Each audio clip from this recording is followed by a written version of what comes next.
Hello नमस्कार दोस्तों, मैं पायल लेके आई हूँ आज 10 खबरें फटाफट। तो आइए देखते हैं सबसे पहले हमारी आज की हेडलाइंस। सीबीएसई बोर्ड की परीक्षाएं रद्द पर बोले पीएम मोदी, नॉलेज से ही बढ़ता है सेल्फ रिस्पेक्ट। आज से पूरे महाराष्ट्र में 30 अप्रैल तक कोरोना कर्फ्यू, जाने राज्य की हालत, क्या खुलेगा और क्या बंद रहेगा।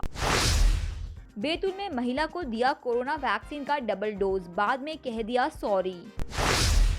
केंद्र सरकार भारत में बिना ट्रायल के विदेशी वैक्सीन को देगी मंजूरी, जाने वजह। कोरोना की दूसरी लहर से बड़ी महंगाई, सरसों तेल का भाव 200 रुपए तक पहुंचा, दाल से लेकर डब्बा बंद दूध तक महंगा। शादी के सीजन में खरीदे सस्ता सोना, 10,000 रुपए तक गिर चुके हैं भाव। सीनियर सिटीजन्स को तोहफा, एसबीआई, आईसीआई समेत ये बैंक 30 जून तक दे रहा ज्यादा ब्याज, आप भी इस तरह ले फायदा।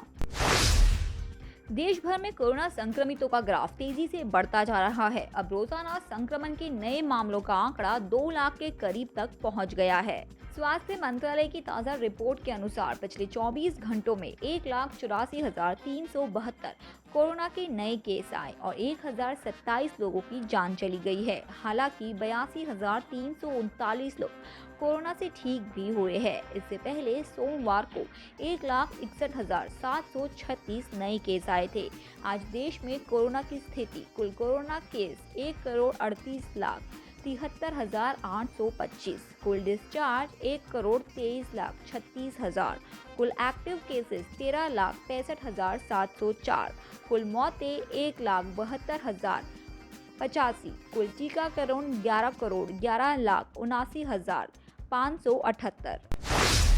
कोरोना वायरस के बढ़ते प्रकोप के बीच लगातार सीबीएसई परीक्षाओं को रद्द करने की मांग हो रही है। कई राज्यों के मुख्यमंत्रियों, राजनीतिक दलों और कांग्रेस नेता राहुल गांधी द्वारा सीबीएसई बोर्ड परीक्षाओं को स्थगित या रद्द करने की मांग के बीच प्रधानमंत्री नरेंद्र मोदी ने बैठक अहम फैसला लिया।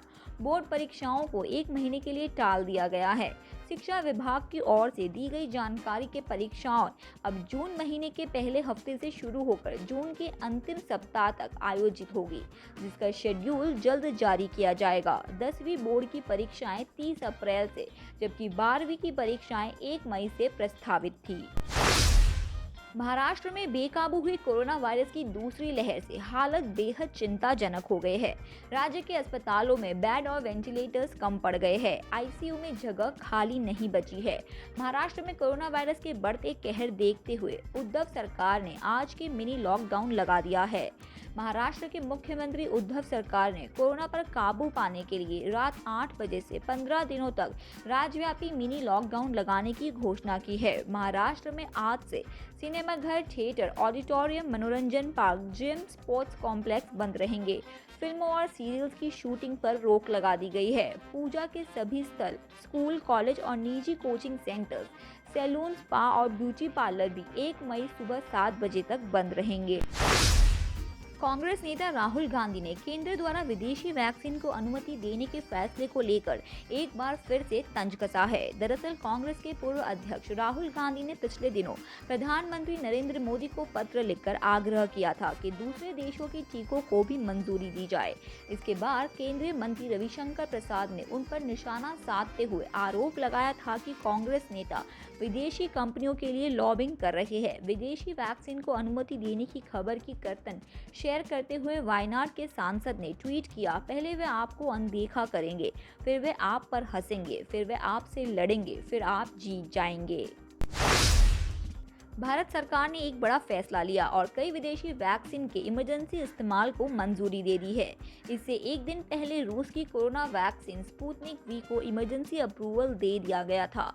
सरकार ने ये कदम इसीलिए उठाया ताकि समय रहते लोगों को कोरोना महामारी से बचाया जा सके और तेजी से फैलती इस बीमारी का संक्रमण तोड़ा जा सके। भारत जिस तेजी से विदेशी वैक्सीन को मंजूरी दे रहा है, उससे साफ है कि आने वाले समय में आपके पड़ोस में केमिस्ट की दुकान पर भी वैक्सीन मिलेगी, ठीक वैसे ही जैसे अन्य दवाएं मिलती है। पहले भारत में 2 वैक्सीन, कोविशील्ड और कोवैक्सीन की खुराक दी जा रही थी।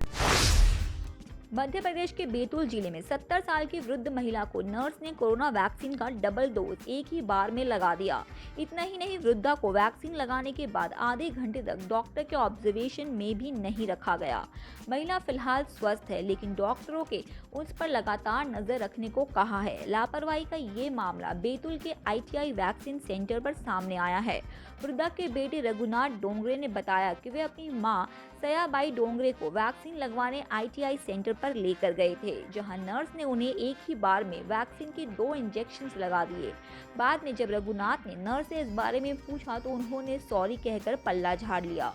रघुनाथ ने मामले की शिकायत जिला टीकाकरण अधिकारी से की है।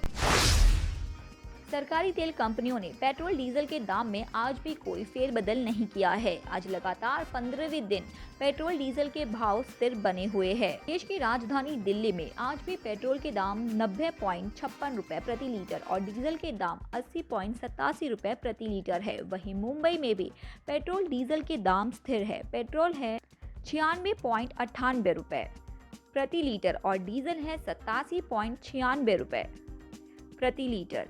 इसके पहले दिल्ली में पेट्रोल के दाम में 22 पैसे और डीजल के दाम में 23 पैसे की कटौती की गई थी। रोजाना सुबह 6 बजे पेट्रोल और डीजल की कीमतों में बदलाव होता है। सुबह 6 बजे से ही नई दरें लागू हो जाती है।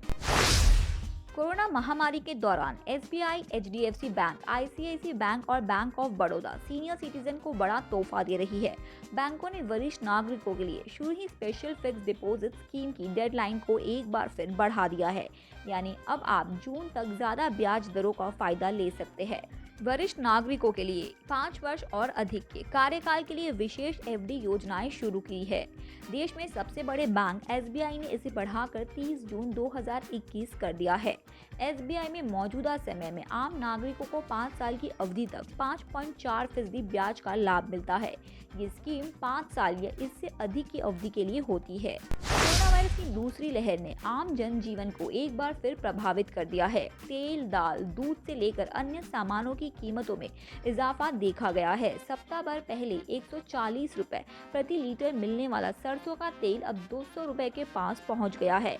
नोएडा, गाजियाबाद में खुदरा भाव में 190 से 200 रुपए प्रति लीटर के हिसाब से सरसों तेल बेचा गया है। रिफाइंड सोया तेल की कीमत 5 रुपए बढ़कर 1340 रुपए प्रति 10 किलोग्राम हो गई है। पिछले साल से लेकर अब तक कुकिंग ऑयल की कीमतें करीबन 25% महंगी हुई है। यहाँ तक कि मूंगफली का तेल जो पहले 3 महीनों का तक स्थिर था, अप्रैल में दाम बढ़ गए हैं।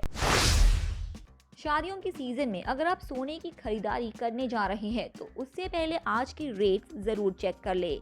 कल मल्टी कमोडिटी एक्सचेंज पर गोल्ड 545 रुपए बढ़कर 46,964 रुपीस पर बंद हुआ था। ऐसे में आपके लिए सोना खरीदने का ये सही समय हो सकता है। 24 कैरेट गोल्ड के भाव की बात करें तो आज राजधानी दिल्ली में 10 ग्राम सोने का भाव 49,860 रुपीस है। इसके अलावा चेन्नई में 47,690 रुपीस, मुंबई में 45,750 रुपीस और कोलकाता में 48,550 रुपीस प्रति 10 ग्राम है। इसके अलावा 22 कैरेट गोल्ड के भाव की बात करें तो दिल्ली में 10 ग्राम का भाव 45,700 रुपीस है। इसके अलावा चेन्नई में 43,740 रुपीस प्रति 10 ग्राम है। कोलकाता में 45,850 रुपीस और मुंबई में 44,750 रुपीस प्रति 10 ग्राम है।